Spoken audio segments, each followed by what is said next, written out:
टक्क आज दुई दाजुभाइ चाहिँ होइन मस्त लाएर बहिनीको मोमो सामान आएको आशिष भाइ के छ जाने मोमो कति हान्ने हो गरेर हान्ने होइन ज्याएर दायाहरूको लागि यस्तो दुःख गरेर आशिषमा सब रेडी छ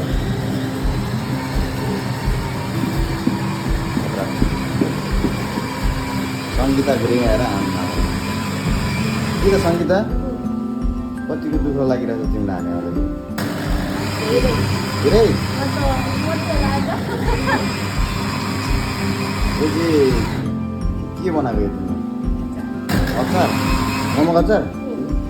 यो चाहिँ ढिँडा खानालाई चाहिँ खसीको मासु चाहिँ बब्बाल बन्दैछ प्याज स्याज काटेर रेडी चाहिँ पनि मोमो खाइसकेपछि छिटो घरको दार्ने हो बब्बाल बनाउँदै सन्ध्याएर मोमो बनाउने चाहिँ सुरु भइसक्यो अब यहाँ कालीले दामी बनाएको छ यहाँ देखेर काली कस्तो बनायो बब्बाल 5 स्टार होटलमा पनि यस्तै बनाउँछ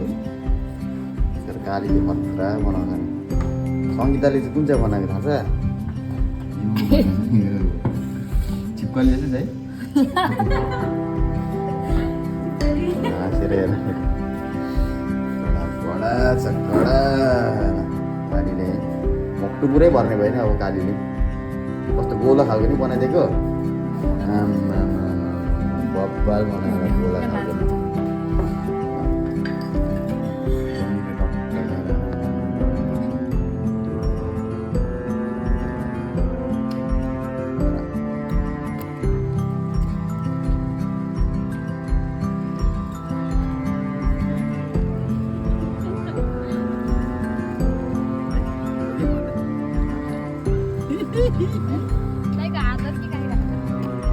मोमोसँग खाएर होइन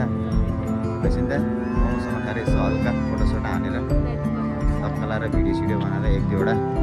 टिकटक सिकटक बनाएर हालियो बब्बाल छ अब गएर खसीको मासु र ढिँडो ल्याम ल्याम बजाउने हो जाँठालाई होइन त सुन्थ्या ओइ सङ्गीता ढिँडो खाने कि नखाने ढिँडो खाने कि नखाने ल्याम ल्याम हान्नुपर्छ ल